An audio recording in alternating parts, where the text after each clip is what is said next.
Hey everyone, it's me Gamerturk, and today we got a quick semi-ultimate review for the hot recent free-to-play ARPG Genshin Impact. The reason I call this a semi-ultimate review is because these types of games, especially designed around being F2P mixed in with a lot of premium monetization, they tend to be quite different in their early game and their late game respectively, and obviously this review is focusing on the usually glowing portion of these games, the early period, which I have to say early on it's been one of the best early game experiences I ever had. Now, Genshin Impact is an action RPG available on PC, PlayStation 4, iOS and Android, and will be coming to Nintendo Switch somewhere down the line, and certainly make the jump to PS5 as well when the console comes out. It is developed and published by MiHoYo, the Chinese company who are also behind the well-beloved game Honkai Impact 3rd. You've probably seen it on your App Store recommendations if you already play gacha or anime games on your smartphones.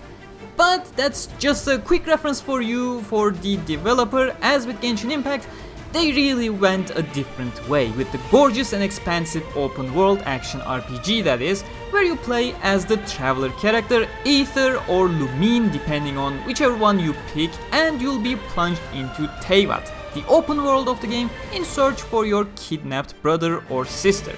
Paimon is your trusty partner for this journey, who you probably just keep around as emergency food in case something goes wrong, but otherwise the story is quite simple, albeit fragmented due to the way progression is locked. And this is where I'll issue the general structure of the video. In this review, we'll talk about the story, or rather, in the case of Genshin Impact, the progression of the story rather than the content of the story itself.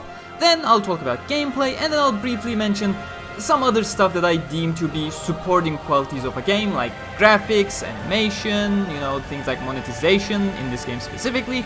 But let's start with that story progression. You see, your entire adventure is dictated by this aptly named progression meter called the adventure rank, allowing you access to more story as you increase it, or most of the time it just blocks you away from more story. This approach, it feels perfectly fine with side quests, which are lengthy side stories focusing on specific characters, and side missions, for the lack of a better distinction between the two, that focus on randoms in the world. It easily prevents you from suddenly getting overwhelmed by the appearance of all these side stuff at once. But when it comes to the main story, the adventure rank blockage feels way too restrictive. So strictly from the Mondstadt main story perspective, that is the Storm Terror arc in the game, it does feel natural, as early game the requirements for adventure rank level ups are not a lot, whereas the game has way too many sources that give you decent amounts of adventure rank as well, so you easily overshoot the AR requirements in this early portion of the game. When you start heading over to Liyue Harbor main story, however, you do start feeling that restriction come into place. In fact, I'll just say this from the get-go, it's not an inherently bad thing to have some sort of progression system that blocks you if you are reaching too far, but when it starts straying away from just grind a bit and come back soon into do all of these side stuff for a day and hopefully you'll unlock the next dialogue in this decently sized campaign quest, it does kinda start getting frustrated. It's never good when by the time you reach the next dialogue by increasing your rank, you forget what the previous dialogue was because you had to take care of so much side content in between because the game forced you to do so. It does leave a sour taste in your mouth. I mean, in hindsight, you can possibly avoid a decent chunk of these blockages by over-grinding before starting a main campaign by simply tending to all available side content and even more stuff as they come, but it certainly is not fun putting away the main campaign for the time being to do other stuff, especially right when you had a major reveal in the story or something. The bit that makes the adventure rank requirements later in the story more of a chore than a natural feeling progression is that, well, it isn't natural in the first place. It's an arbitrary rank rather than your actual level or your power curve. You see, you get your power spikes at very specific moments, and they really are power spikes if you have enough XP materials to dunk into your characters, of course. At certain adventure ranks, you unlock limit break tiers for your characters and weapons, so at these intervals you essentially bump up 10 character and weapon levels at a single time, along with the added benefits limit breaks give you, and suddenly become more powerful. And until a couple more adventure ranks later, that's pretty much your power plateau. So tying actual story progression to arbitrary ranks during which you get no power benefits anyways is truly the definition of arbitrary progression blocks. Again, this would not have been an issue at all if story was tied to a character power stat or just multiple branches unlocked when you reach a limit break rank. This simply would not have been an issue, but when designed this way, I just end up effectively waiting to achieve the arbitrary rank, while knowing full well if I had access to the story right now, nothing at all would have changed in regards to difficulty of the content relative to my power. This blocking is a similar case for contents like domains, which are basically dungeons and their individual difficulty levels, but as I mentioned earlier, I think it's a good system to keep side content flow in check. It's just annoying when it starts blocking main campaign progression in significant ways. But other than that, the story is very much enjoyable. It's simple, but it has so many different vibrant characters that take place within the story. Despite being relatively basic at times, I really enjoy that story. It's very simple, very charming, very likable characters, and it's quite enjoyable. But with that entire rant about stop blocking my main story constantly through arbitrary means out of the way, let's move on to gameplay. Well, I'll start with it is fucking fun, and that mainly stems from three major things in my opinion. First off, the gameplay loop is absolutely amazing. 2, the combat is very vibrant. And last but not least, the elemental combo potentials all around gives it a fresh breath of air every single time you switch your party up or just party up with other players when playing co-op. So let's start with that first one, since it's the biggest reason for me to just keep playing the game religiously despite the progression blocks annoying the crap out of me.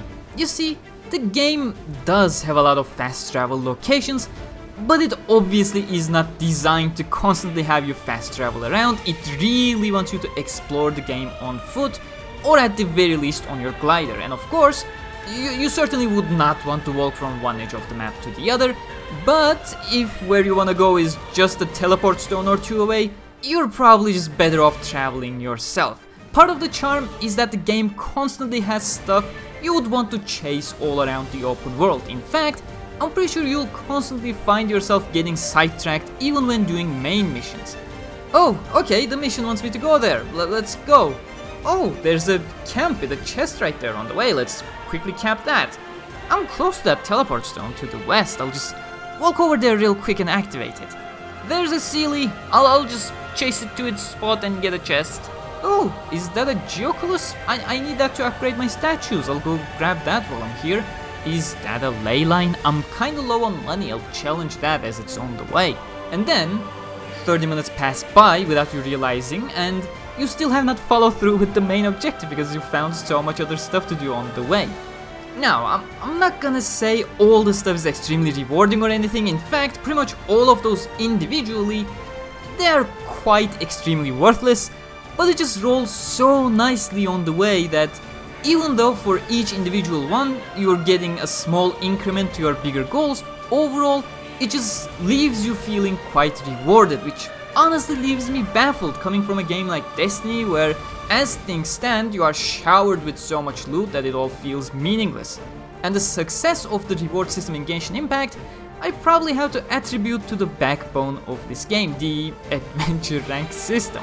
Every single act you do in the game, something as simple as opening a chest to defeating a massive boss, it all gives you adventure rank XP, so naturally you just end up following the trail of rewards when they start coming up back to back, and seeing the bar go up after everything you do, it just clicks the right way in your brain and keeps you going on that small objective. And the combat itself, it just makes sure this chase stays relatively fresh. For starters, all the characters and their unique abilities are just all visually gorgeous. The combat, aside from extravagant elemental combos, is quite standard at its core. You got characters with different weapon types, sword, greatsword, magical talisman thingy, lance, bow, etc. The characters are locked into their weapon types, of course, because all are uniquely crafted for that weapon type. Their weapon type is kind of part of their identity. The second part of their identity is their elemental choices. Anemo, which is wind, Geo, which is earth, Cryo, which is ice, and so on. And of course, each character has a basic attack that goes on for a multiple combo, which is mostly physical damage except for mage types that go with their elemental instead, and some other minor exceptions. An ability attack that utilizes the element of the character for all types, resulting in different effects, and an ultimate attack that is again elemental. And once again, it's mostly straightforward, but what makes it unique is the combinations of these elements. In combat, you preferably have a team of 4, which means you can bring plenty different elements. In fact, you're encouraged to, because different elements interact with each other and create these amazing explosions that you can decimate the entire field with. Bring Barbara with her water abilities and Kaya with his ice, and you just freeze everyone around. Bring your Traveler with wind element choice along with Amber with her fire, and create just fire tornadoes that suck everything in. Heck, you don't even need multiple characters to pull off some of these combos. You can simply use the environment or the elements the enemies have. Is it raining?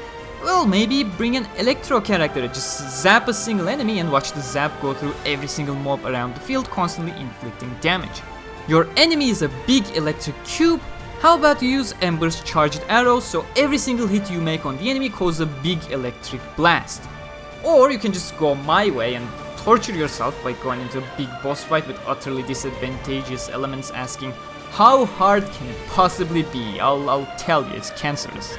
But possible. The game doesn't really put you at a disadvantage for having the wrong elements, with the exception of things like wind doesn't damage wind and that kind of stuff. But even then, since you got your physical attacks, you can always persevere, as the dodging mechanic actually has invincibility frames that will reward well-timed dodges. Speaking as someone who spent 30 minutes just dodging lunging birds with Amber only to get 3 basic attacks in and then dodge again, I do appreciate that. But if you got a well-built combo that suits your needs for the task ahead, let's say if I had a cryo and an electro character in this boss fight, I'd probably finish it somewhere around 5 minutes rather than torturing myself for half an hour. But yeah, that pretty much covers the gameplay. It's genuinely a fun treat to be playing, but now I'll shortly mention some supporting elements of the game, just so you can get a better idea as to what else is there aside from story and gameplay. Well, I think the most important of the supporting pillars for this game is its monetization scheme, as it's primarily a free-to-play game. For starters, this is a gacha game. If you have never played one or don't know what that is, it is the word that refers to the system that many free-to-play mobile games have, the banners that you do pulls from to get characters and weapons. And it is one of the biggest reasons why gacha games can feel extremely fun and rewarding very early on, because you're getting showered by these premium currencies, but start to frustrate you a lot in a month or 2 as you exhaust those resources. So far, as expected from the first weeks of a gacha game, the resources do feel plenty in Genshin Impact, so you can get at least a multiple a day in the first couple days if you're dedicated enough. Again, almost everything you do gives you premium currency as well, and you can thus farm a lot of it. But as you start exhausting all those resources and adventure ranks becoming harder to level up, the resources kinda start getting rare. Firstly because obviously you're getting less rank up rewards for the time spent, but also because missions that reward you these stuff also stay locked behind a specific adventure rank for longer. I won't comment on the gacha rates, as RNG is RNG and can be a bitch if it wants to. At the very least, currently, all banners do guarantee a 4-star drop from each multiple, so at least a safety net exists. There is also a battle pass system, because of course there is. The free track has rarely anything beneficial, giving you 5 normal gacha pool tickets if you complete the entire thing, half of what's required for a multiple. If you purchase the premium battle pass on the Gnostic Hymn level, you get 4 limited gacha tickets in addition to the free track benefits, and 680 Primo Gems, which is slightly more than 4 tickets but below 5, so even with the added benefits you don't really get enough for a multiple of a normal or a limited banner. The main price for the premium battle pass is that once you reach past level 30, you get to choose one of these 5 weapons, which do not look all that special either, which is good for balancing reasons, but not particularly a good offer for the premium battle pass either. And I certainly don't know which is better, because the price of $10 makes me go, oh, it's not expensive, I may actually get it, but then I check the added benefits, the rewards, and it's like, well, it's cheap enough, but even when it's cheap, is it really worth it? Which just puts me back to being a free-to-play player instead again. And there is a second tier of premium pass available to purchase at double price, so $20 or the equivalent in your region. Don't be scared by the big numbers in Turkish lira, it's because our currency is eating shit at the moment. But that added super duper premium option doesn't give you anything worthwhile either, in my opinion. In addition to the premium track, you just get a boost of 10 battle pass levels. Mind you, it isn't clarified whether that is a boost of 10 levels from where you are now, or if the statement of advanced to BP level 10 is actually accurate, thus the benefit is kinda neutered if you played for a week already. And you get a name card and resin recharge items, which is basically the dungeon reward chest opening items that charge up over time otherwise. So yeah, this just makes me think they didn't know what to do with the battle pass for the time being, as it was an afterthought, as battle passes usually are anyways. What I'm trying to say is, it doesn't look like a bad deal, the $10 version at least, but it is not looking like a good deal either, and chances are you're probably better off skipping on it. And next, let's talk about progression. Not the story progression I talked about at the beginning though, it's your power progression this time around. If you're familiar with mobile games, the format should be pretty familiar for you, and if you aren't, well, there are multiple things that factor into your power level. The level of your character, which is blocked off periodically by adventure rank levels. At certain levels, you get to limit break your character using free-to-play items that you can grind for, although certain dungeons with certain rewards are only available on certain days. That same leveling system is applied to weapons as well, the exact same way. You can learn more about Ascension in a separate video I did recently.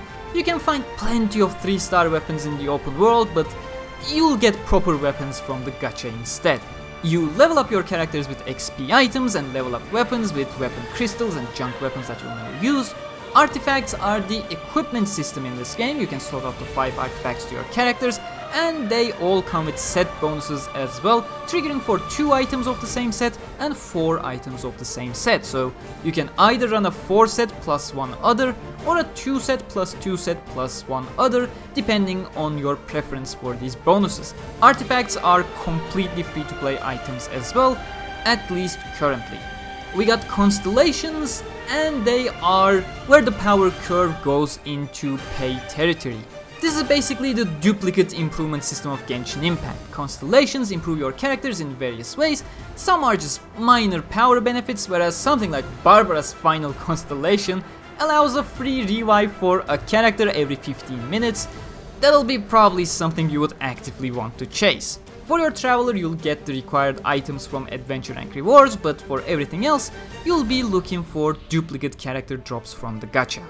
The same mechanic is once again applied to weapons as well under the name Refinement, where you use duplicate weapons to increase refinement level up to 5, which doesn't increase the weapon stats, it just empowers the specific ability of the weapon just slightly, nothing as drastic as Barbara getting a free revive every 15 minutes.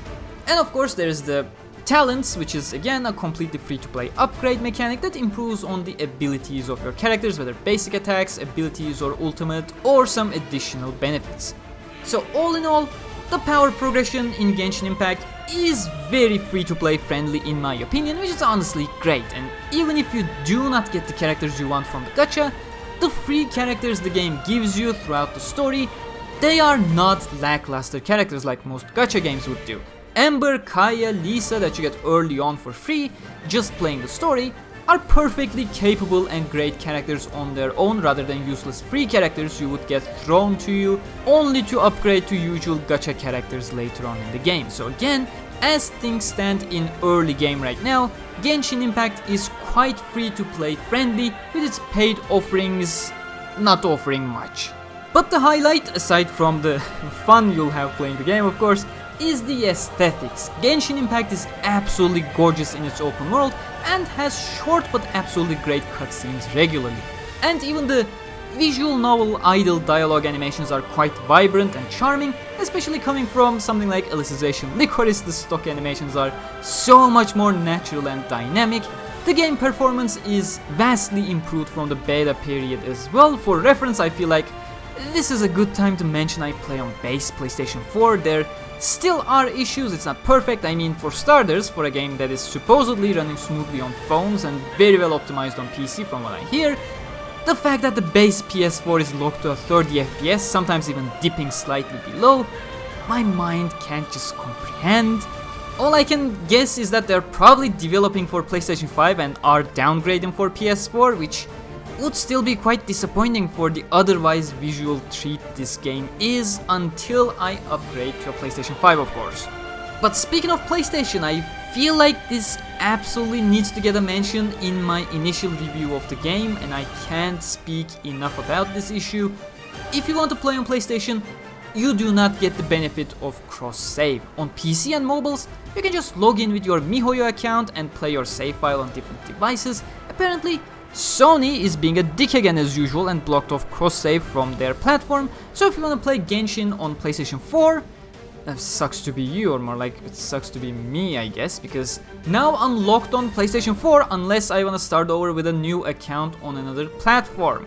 This is genuinely one of the shittiest moves Sony keeps pulling, and it's even shittier that MiHoYo went with it, compromising the user friendliness. It's not even that Sony doesn't allow it, tons of games do it. Bungie's Destiny is a prime example that had cross-save enabled for a year now on all platforms, so it's more likely that Sony paid MiHoYo or granted some other benefits behind doors on the condition that they don't let PlayStation 4 into cross-save. In my opinion, this is a grave issue that needs solving, and thus people need to speak more about it to raise awareness.